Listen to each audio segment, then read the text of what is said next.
Hello and welcome back to The Walking Dead Retrospective, where today we are jumping headfirst into the climax of the Whisperer War and talking about the massive divergences that happened during said climax. And before we get into it, for the first time in this retrospective series, even if you have not read any of the preceding issues, if you can, I implore you to read issues 164 through 167. I think everything I talk about today will just become so much more clear.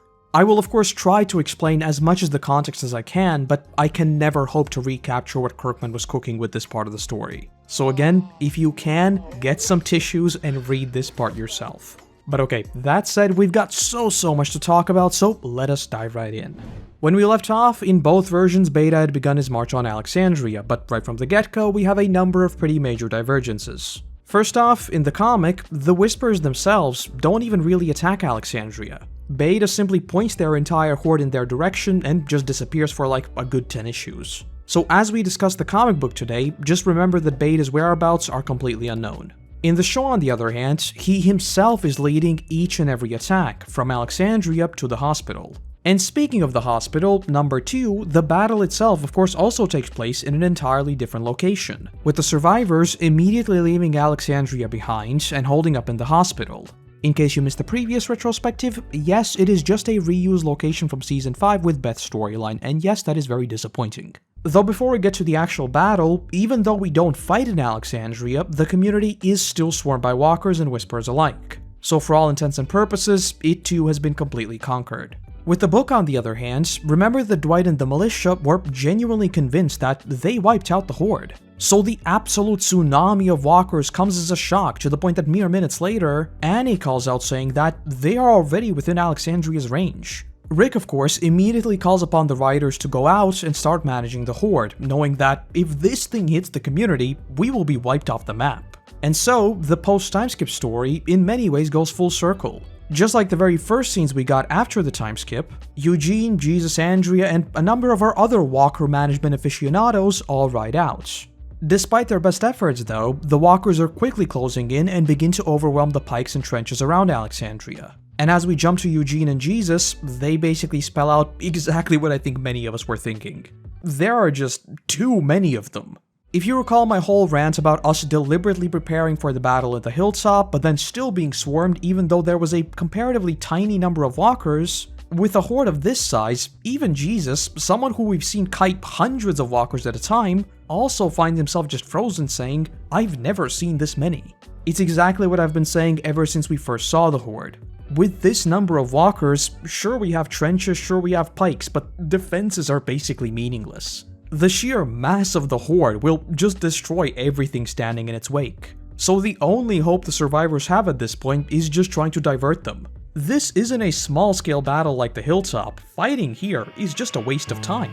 Hopping on over to the show though, we get a few really cool scenes between Negan, Lydia, and of course the most important character, Dog. The talk they have about the meat actually being possum is just funny goofy, so that's great. But I think the conversation they have about Lydia just having to pause and grieve is a really poignant one for both of the characters. We'll get to it a bit more with the comic Negan in just a moment, as well as plenty more with Here's Negan, but the whole "you just need to stop and mourn, otherwise it will eat you up" is obviously him just echoing what he wishes he could have told himself. That's exactly why burying Lucille was such a pivotal moment for him. Negan hated himself for not being able to protect Lucille, while Lydia hated both herself for not being strong enough to stand up for herself, as well as Alpha. But at the same time, she was still her mother. Much like Daryl hated Merle, he still loved him because he was still his brother. It's that, in Lydia's case, very toxic familial bond that just keeps them tethered no matter what. So while I keep memeing that Negan constantly has kids pop up around him to tell us that he's a very good dude all of a sudden, the Lydia-Negan dynamic in many ways felt like Negan and Carl, and I think that is a universal W here. He saw a part of himself in them, so naturally he wanted to help, perhaps as much for them as well as for himself. What's a bit more of a mixed bag though, are the Judith and Daryl scenes we get. In terms of raw emotional damage, I think they are excellent. The sort of uncle-niece mentor type vibe between them is super wholesome and is exactly what I would expect from Daryl. And this line here is also absolutely excellent. Maybe you leave too. I won't. You promise? I can't. Why? Because I can't lie to you. I don't know what's gonna happen. This level of just brutal honesty would really cut deep if it was tragically cut short or something like that. Because to me, the underlying message here is, I want to promise, I want to tell you that I will never leave you, but I simply can't because that is not the world we live in. But what we ultimately get is Daryl leaving her of his own volition. Again, like I said last time, might just be me projecting my values, but I think saying a line like this, only to have the character just leave, is kinda silly. Don't get me wrong, I am still reserving judgment because we still don't know exactly why he leaves, but if it is really just a search for Rick, then, I mean, this line is just laughable. And no, I'm not being silly, I record these way in advance because they take a lot of time, so don't be surprised if the episode is actually already out and you know exactly why Daryl left. At the same time though, I also refuse to accept this line of thinking that, oh well, his story is told in the spin-off. No, he leaves in the season 11 finale. That is the story of The Walking Dead. Yes, I will watch the spin-offs, but I can still critique what happens in the main show. I don't really care if a spin-off exists that explains his reasoning. If it really was that important, wouldn't you want to include it in the actual main story? You know, seems kinda like bad writing. Anyway, a smaller scene with them that I thought was super neat was them meeting the Whisperer Lady and then Daryl shooting her. Something that, on the surface, seems absolutely ruthless, especially right in front of a kid. But to me, it more so calls on some of the most interesting aspects of morality in a story like The Walking Dead. Was his ruthlessness here actually mercy or merely a practicality? He says that she didn't have any information, so a very practical consideration in times of war. But he then adds that she would have died anyway, he just made it quick. So that is definitely mercy, even against the enemy.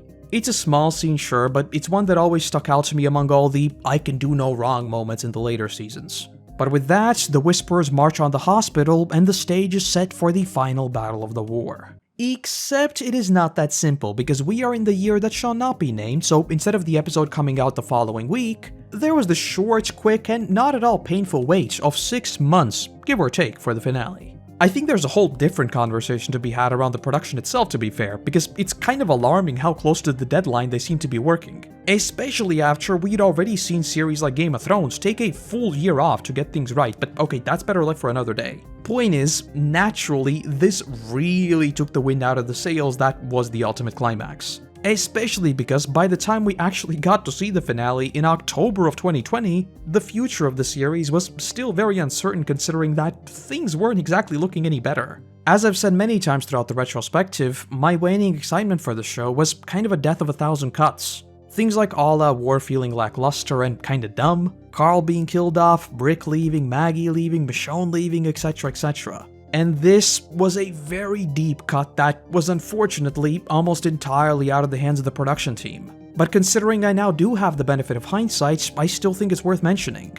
I'm obviously speaking strictly for myself, but I'd be lying if I said I was super excited to see the finale by the time it actually rolled around. In a weird way, I almost wish they would have reconstructed the final season and fitted in the finale as a sort of a premiere or something like that, as the bonus 6 episodes were, you know. But yeah, do let me know whether your hype was also dampened by the long wait for just a single episode that was directly followed by yet another long wait. Or maybe you got even more excited because of the long waits. Do let me know.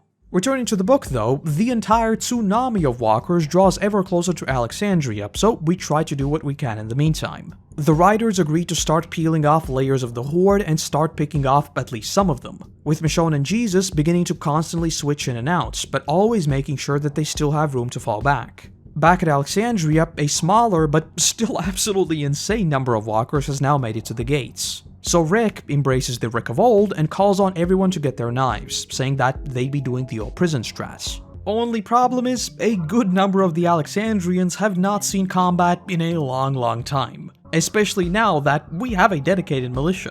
But it's then that none other than Negan comes stomping forward, saying that there is no way he's just sitting by. And so obviously, Rick calls on the rest to get in there and help him. But that's when we encounter a bit of a different problem. We reinforce the walls a whole bunch after No Way Out, and there are hills up against many of the walls in the book. So that should be perfectly fine, we shouldn't really be having any problems. What is a problem though, is when you push all of those walkers against the gates, it basically becomes a sieve, with the walkers literally being pushed through the bars. And no more than a few minutes later, the gates come crashing in and we have our No Way Out 2.0. As everyone turns to just bolt straight home, Rick is quickly swept up in the motion and is knocked to the ground. But yet again, it is none other than Negan who rushes in, saying that this makes up for everything, even if I am the one who f***ed up your leg in the first place. You're a hard man to please, Rick Grimes. Like I've been saying more than a few times throughout, it is moments like these that cemented Negan as one of my favorites in the book, because he is not redeemed. There are no attempts to redeem him, nothing.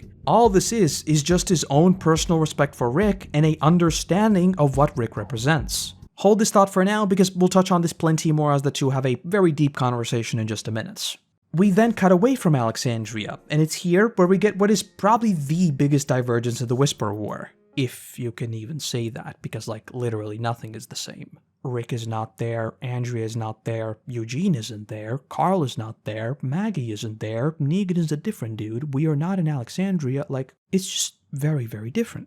But we see John and the Saviors all just casually watching as Alexandria is just absolutely Walker bombed. So as of right now, they become this constant looming threat over everything that's about to happen. We've already been told, very, very explicitly, that they are simply waiting for their opportunity. So we as the readers know for an absolute fact that when the survivors deal with the walkers, the saviors are next. The show, on the other hand, makes this entire final confrontation far more straightforward, and bar a few select characters, we wouldn't really have these different groups all trying to traverse the Horde, betrayals within, the fight within Alexandria, etc, etc. Also, as much as I think the zoom-out shots of the hospital just being absolutely encircled within an ocean of walkers was incredible, I think the interior of the hospital and the location as a whole was just kinda bland visually. I know this might sound weird considering we've had Alexandria ever since like season 5, so we know it inside out, but seeing the very heart of the Alliance just absolutely decimated by the dead was a ton of fun.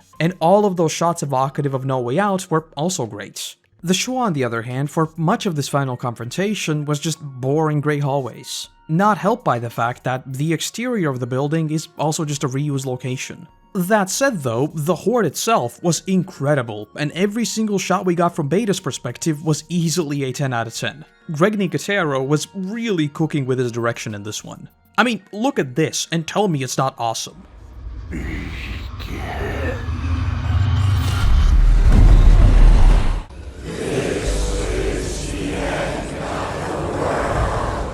Though obviously the major differences here is that 1, again, Beta himself never actually goes into the attacks, and 2, the comic, as has been the case with all of the Whisperers thus far, never really focuses on them at all. They are just sort of a force of nature and that's it. The show, on the other hand, more so frames them as a deliberate weapon. I think both approaches are really, really cool, especially with Beta being this necromancer, but the vibe is quite a bit different. Returning to the comic though, much like the show where the survivors just conceded Alexandria, in the book too, it is definitely conquered. They tried putting up a fight, but it's just impossible. Oh, and yeah, classic Kirkman here, by the way. I mentioned this before, but they released issue covers in advance that we used to speculate about. And I mean, look at this one, I don't think I need to say anything else. And don't get me wrong, all of us knew Kirkman very well by this point. We all know that he messes with us, so putting a dead Rick on the cover, like, no shot. But that statement goes two ways. This is Kirkman. Though from here on out, we get a sort of a two-side story. One of Rick and Negan held up in the house, while the other follows Andrea and Eugene out in the field. And also from here on out, Kirkman was cooking big time. Again, bringing us full circle, just like the opening shots of the post-timeskip story, Andrea blows the horn, trying to kite the walkers away. Meanwhile at Alexandria, Negan and Rick run toward one of the houses, with Negan quickly pulling Rick inside. Though clearly noticing the look on Rick's face, Negan asks, "You expected that I'd lock you out, didn't you?" Rick does not answer, but Negan then says, "Fine, whatever, but let me just tell you this. The people out there, they are scared, but not you and not me. Even now, trapped by thousands of them, we are calm as f***." Then saying that both of them are very much alike. Throughout the post-timeskip story, and even more so with the conflicts that are yet to transpire, you will see Rick likened to Negan in his way of thinking, things like him establishing the militia and banding together in fear, for example. That was literally Negan's advice, so I think this is just very much spelling that out. In many ways, at this point in their lives, they are two sides of the same coin. And because I know this talking point has been beaten to death before you leave an angry comment, we are talking about exclusively the comic here. In the show, Negan does random things like burn a doctor just for the giggles. The comic Negan is far, far stronger in his principles and how he operates. And in the same vein, one thing that I think I need to make really clear, absolutely none of what we see here is in any way trying to redeem Negan. All this is him respecting Rick, and that is it. And I think that is best showcased by their following conversation that, oh boy, would I have loved to see it in the show. Just trying to kill some time, Negan asks, "What's the worst thing you've ever done?" Initially, Rick tells him to f off, to which Negan joyfully responds by asking whether or not he uses that word more because of him. Which, by the way, yes, he absolutely does. It's pretty clear that throughout the story, Rick absorbs certain characteristics of the villains he faces. That's exactly why we have characters like Michonne and Andrea giving him vibe checks every now and then. On a fundamental level, we know that Rick is a very good dude, but if push comes to shove, he will do some very, very dark things to protect those he cares about. Though after a short moment, Rick says, "It's hard to say, all of it just blends together." Then saying, "Live, when so many others who should have, didn't." First off, that is one depressing line, and I love it. But number two, it absolutely stunlocks Negan, because Rick just hit a nerve. Negan immediately hides his face, but then he snaps. If you've read this issue, you'll know exactly what I mean, but I think this is one of those times where the ha-ha Negan swearing goofy man just punches you right in the guts. Because it genuinely feels like he's just spitting out words that cross his mind, swears and all. It is such a raw moment, especially coming from Negan, that it just makes so many things fall right into place. Again, not because it suddenly tells you that he was acting as quote-unquote Negan. No, he simply explains how said Negan was forged. He talks about how many weak, scared, and crying people he saw die around him, saying that they were almost doing everything in their power to get themselves killed. Saying that, after a while, he just wrote off everyone like that. All of them are weak and are basically walking corpses already. Saying that he just lost respect in the human race as a whole, and that made bashing their heads in very simple. Especially when you've convinced yourself that the only way of protecting your weak friends is turning them into your slaves. So again, this was not him playing an act, this was just his very messed up way of coping with the world. Just like Rick, he did everything in his power to protect those he cared about. It was horrible, and no one's pretending like he was some heroic savior. Negan himself even says he's making no excuses, but then saying, "That's why I sat in that cell when I could have escaped. That's why I brought you Alpha's head, and that is why I saved you. You showed me I was wrong." Negan isn't a good dude suddenly caring for every kid under the sun. He is a horrible, horrible, but broken man realizing that everything he did was wrong. After seeing Rick defeat him, his entire worldview crumbled because Rick and the joint survivors were not those weaklings he saw die around him. They were the embodiment of that human spirit that The Walking Dead is all about. And then Kirkman goes right for the jugular. You might notice that almost every good villain out there will always be a massive hypocrite. That is just what makes for a compelling bad guy. And so Negan then says, "The worst thing I did was leave my wife to rot. I couldn't do it, had someone else put her down." He goes on to say a whole lot more, but all of it just boils down to, she's a pile of dry bones rotting on the floor. My wife, because of me. And just like that, everything falls into place. That weakness he was talking about, that was him. He became the ruthless Iron Fist leader because in his mind, everyone was weak and everyone was scared. So what he did is channel that fear into a mighty, unstoppable weapon, aka the vampire bat Lucille, the sacred scepter of the saviors. None of it was ever an act. Negan was not some spooky persona he cooked up. No, that was his weakness manifested, a means to an end. That's exactly why I think Simon's whole storyline, and now the storyline we have in Dead City, just does not fit who Negan was meant to be. There was no act. He indiscriminately crushed anyone who might pose a threat and made them scared to bolster the fear he saw all around him. That's precisely why the volume that introduces him is titled Something to Fear. He is a villain through and through, there is no act, but we understand how he got there. And again, there is no redeemable here, he does not apologize, he simply says, that is what happened, it is what it is. And oh boy, Kirkman does not stop cooking there, because a certain someone else is about to be faced with this exact dilemma. For the sake of telling my own little narrative in this video, we'll get to that in just a moment though.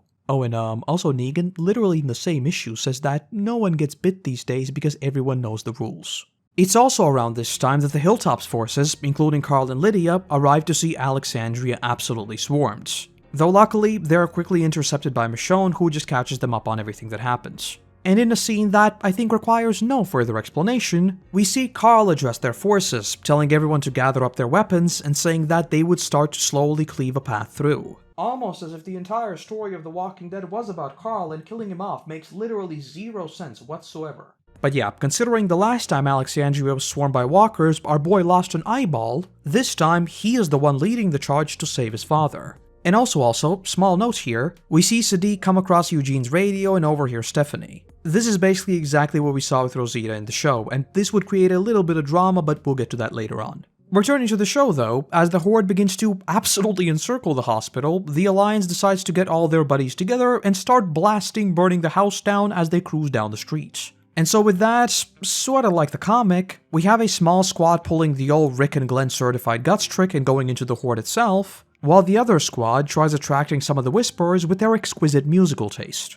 And while I do think the whole caravan escort mission was really cool, especially with the Whisperers using bodies as shields and it literally turning into a bit of an escort mission, I'd be lying if I said I did massively prefer how the book handled this part of the story. I just loved how hectic everything felt in the book as opposed to the show. We don't have this huge slow caravan just blasting music into the night. It's just us with old school blowhorns, a couple of horses, and an ocean of walkers. That is it. It just felt super dynamic, and get ready for this might seem really surprising. This is one of very few times where I kind of wish the whole mission would have taken place in daylight.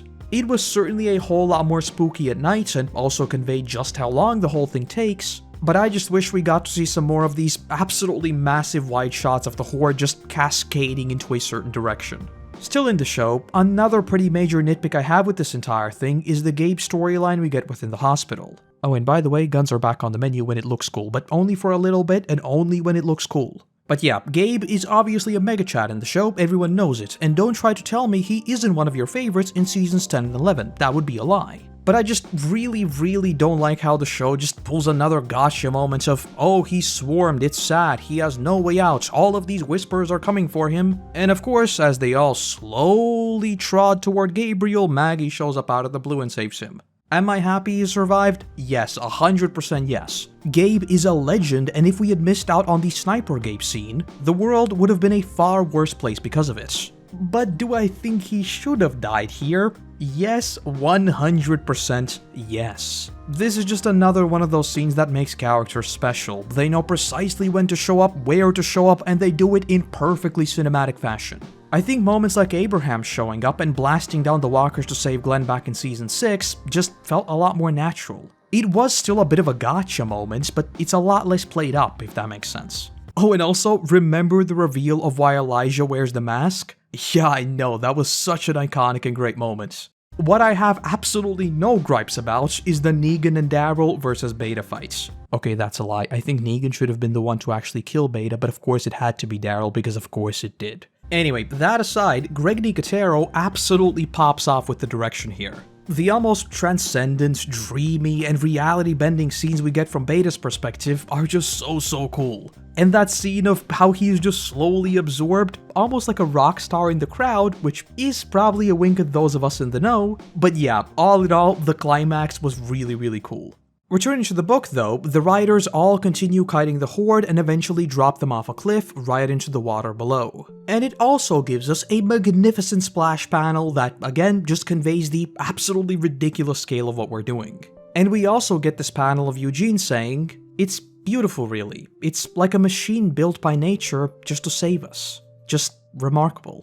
I think you can kind of look at it as the circle of life and the sheer power that nature itself wields. Humanity crumbled under its power in the form of the zombie virus. But now, slowly and painstakingly, we've crawled back up to the top of the food chain and are now using its own power to fight said zombie virus. I'm not even sure why, but I found this sudden break from all the seriousness and Eugene just appreciating what they're doing really cool. But of course, it's not all sunshine and rainbows because the Horde is just so big that it's starting to push itself off course, slowly beginning to box in the writers. In the show, the whole leading the walkers mission puts a lot more focus on Carol and Lydia specifically, which I think does very neatly tie up Carol's arc of many ups and downs and also gives us a very cinematic conclusion to the fights. Like, this shot right here is just perfect. I really wish we got to see even more of them because the sheer spectacle we saw in the comic just hits so much harder for me. Though in the book, we then jump on over to Dwight, who too is of course kiting the walkers. But the thing is, they soon find themselves in a bit of a pickle because Sherry and the Saviors show up, saying that Dwight has chosen his side already. Hold on to that thought for now. The thing with the comic is that the Whisperer War doesn't really have a clean and tidy ending, because even as the walkers begin to tip into the water, the sheer size of the horde is just so impossibly big that the writers just keep getting more and more boxed in, with Eugene eventually just falling right into the horde as his horse simply gives out. The rest of the riders immediately open fire, and with just pure brute force, Andrea manages to yoink him and get out. Which is when Kirkman reveals a bite on Andrea's neck. Hold up, wait a minute, something ain't right. Obviously, people immediately got to theorizing that it might have just been a stray bullet. We just sprayed all around them, but no. It's on her neck, there is no cutting it off, there is no miracle, it's not some stray bullets, that is a bite. And man, the very opening panels of the next issue are just rough. Andrea just screaming out that she knows exactly what this means, saying that they don't have the time for this, and just saying, I know. Remember what Negan said? No one gets bit now that we know the rules? And now for something completely different. Back at Alexandria, Rick and Negan are still tag teaming walkers, and as they cleave a path through to the gates, Rick and Carl finally cross paths. Though just as the walkers begin to swarm them once again, the Saviors show up with Dwight, Heath, and Laura as hostages. Long story short, she just says that the Saviors want out. No trade deals, no connections, no communications whatsoever. But as we get a good old goof from Negan greeting them, Dwight and the others manage to break free and raise their own guns on the Saviors. And this is a very small thing, I know, but I love how this is framed so much. The dead all lay on the floor, simply these remnants of the ridiculous war we just waged. But mere minutes after that is done, they are once again split right down the middle. It's just a really cool panel.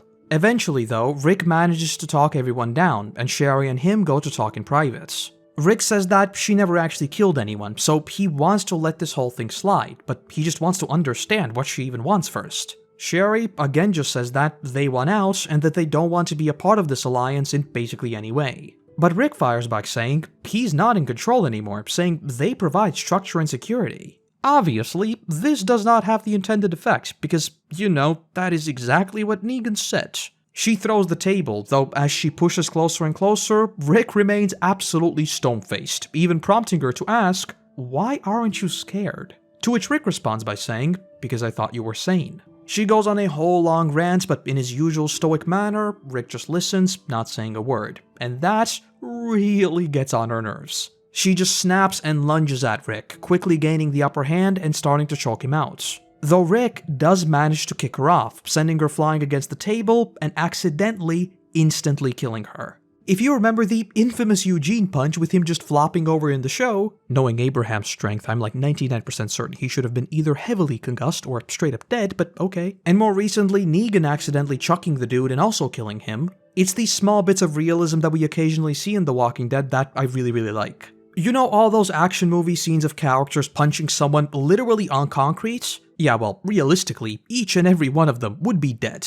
And like, falling over and just hitting your head on something by accident is no joke, like one of the most dangerous things that can happen to a person. So in terms of realism, I love that this is just an accident. But in story, clearly Rick never intends to kill her, but all of this happened in private. So this is just yet another thing on top of everything going on. And speaking of the ever-increasing pile of problems, this is Kirkman, so obviously it won't just be a single incident. Because as Rick realizes what just happened, Andrea walks through the doors. Purely instinctively, Rick immediately blurts out that it was an accident, but Andrea stumbles forward and falls right into his arms. And when Rick asks whether she's okay, she says, not really, no. And then simply reveals the bite on her neck.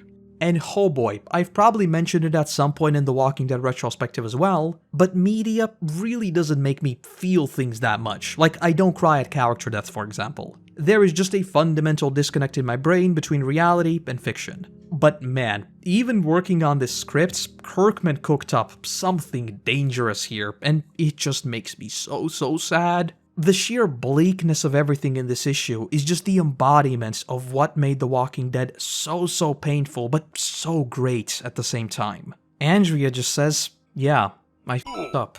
And we then see Rick just crying out for help. Michonne and Dwight quickly follow, with Michonne saying that there was nothing they could do, and Dwight just staring Rick down despite him saying that it was an accident. Obviously, Dwight has immense trust in Rick, but humans are very messy. He told himself multiple times that he and Sherry are done. He told himself that there is nothing there, and I mean, she just held him at gunpoint minutes ago. But of course, it is not that simple. For Rick though, nothing matters, and for the rest of the issue, we are firmly planted in his shoes. The war, whatever it is and whatever is happening, is never mentioned. Casualties? Who knows? Hilltop burned down? None of it is ever mentioned, shown, or in any way addressed. Every single thing here is deliberately detaching us from the rest of the world. Everything here is just pure sorrow. Remember my whole rant about how the TV version is obsessed with this "we're the ones who live" saying and whatnot? Andrea literally laughs at that, saying, "We don't die." So much for that. Like, I hate reading this, but this is what made The Walking Dead a beautiful tragedy. The sheer number of emotions on display here as Andrea just tells Rick to get lost and not cry next to her until she dies, it's just... And then turning the page and just seeing Mom. Oh, Kirkman, please come back, we need you to write again. Carl walks in saying he heard she didn't want people to cry around her. But as she says, live long enough to see you grow into a man. Check. We instantly see Carl just clear his throat, clearly holding back tears. I've been memeing this entire thing as Kirkman's worst act for like a good few months now, but I'm starting to think that it's a defense mechanism because even sitting right here, recording a voiceover for a script I've already thought about for days, spent hours writing it all down, even after all of that mechanical process, it still feels just as raw as it did back in 2017. I think because many character deaths in the comic often just come out of the blue, we never really get the time to linger on them, to truly feel them and to mourn them. Whereas with Andrea, it is deliberately slow. We see her gradually grow more and more tired and is just unrelenting in the emotion bombs.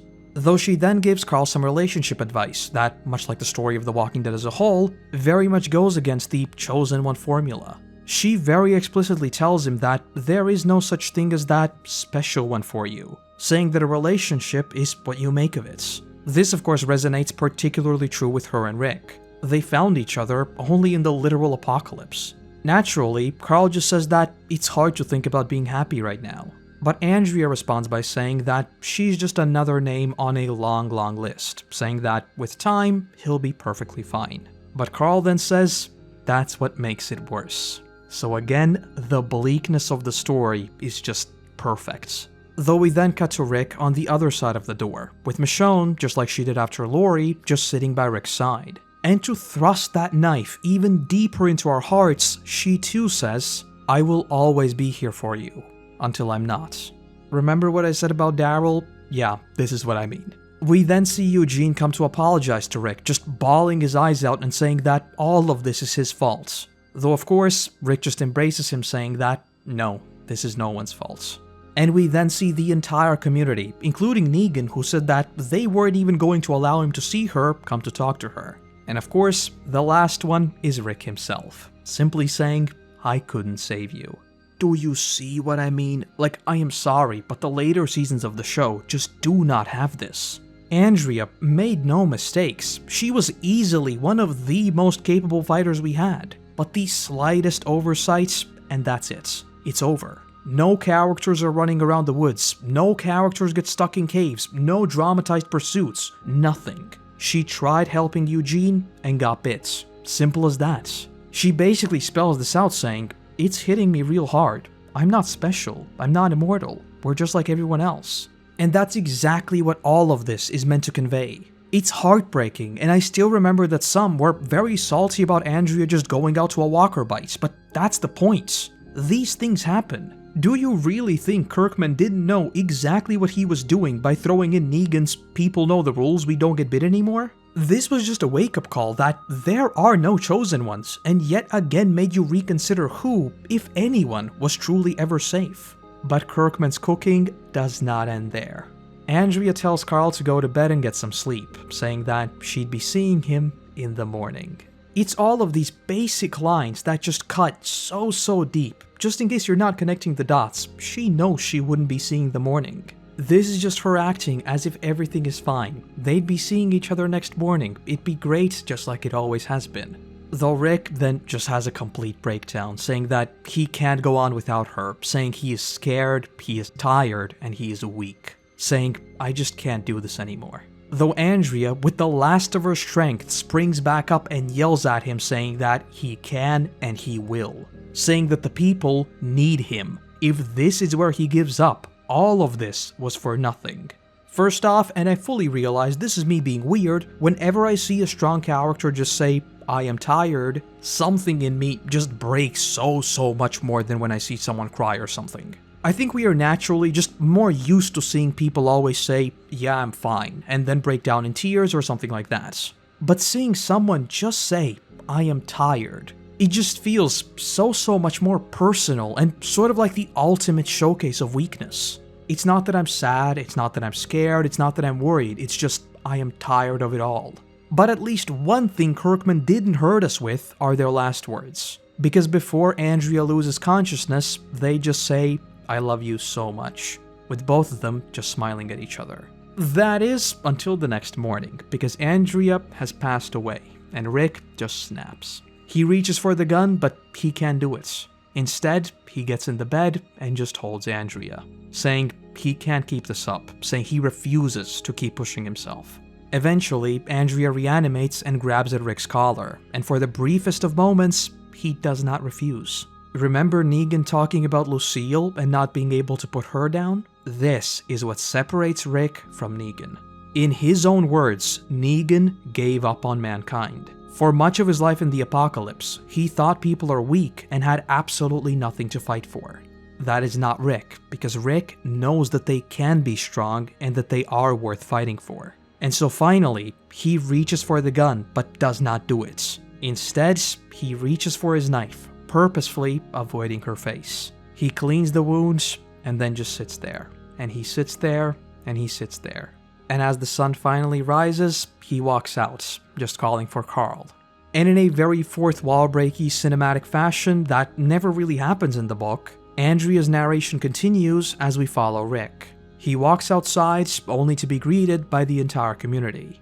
He rushes to Carl and falls to his knees, simply apologizing to him. And we then get a panel that is still one of the most gut-wrenching in the entire series. We see everyone just holding onto the central pillar that is Rick Grimes. And so he rises up and walking into the sunrise announces there is still much to do. As you'd suspect, many people had their hearts absolutely shattered by Kirkman's cooking here. So in a very rare, direct message to the readers, the final page of the issue is an apology from Kirkman. This is where Korotos lore comes in, because I too have dabbled with finally putting some of my own wacky ideas to paper, and what Kirkman describes here is exactly what I've been thinking myself. You start out with this grand plan of how the story will go, and the characters are just chess pieces on the board that you will happily sacrifice for the sake of the story. But at a certain point, you realize you have grown attached to them. Kirkman here says, I had plenty of time to change my mind. I am in control of the story after all. But sometimes it feels like I'm not. And something about that just seems so relatable. Like, yeah, you made this. You are this world's creator. So why are you saying you didn't want to kill her character? But that's just what had to happen. You didn't want it to, but you knew it had to. Kirkman is notorious for messing with us. I mean, some of his interviews make him sound like he stands in the shower and giggles about how he'll deliberately tear our hearts apart. But I think moments like these give a far better insight into how he wrote The Walking Dead and why the book always had a consistent vision throughout. He loved his characters, but he also respected them enough not to give them some weird mythological status and impenetrable plot armor a la Daryl, Carol, and countless others in the show. Perhaps at some point my thoughts might change, but to me, this is the most painful character death in the entire Walking Dead story. Absolutely everything about it is just sad. That said, even with this extra long retrospective, the season is not over. We still have Eugene's Commonwealth story to address, the fallout of the war in the TV show, which by the way doesn't even hold a candle to the book for what I think are obvious reasons, and of course the bonus episodes, including Here's Negan. Unfortunately, this is a very, very sad note to leave things on, but I hope to see you back for the never-ending saga that is the Walking Dead retrospective.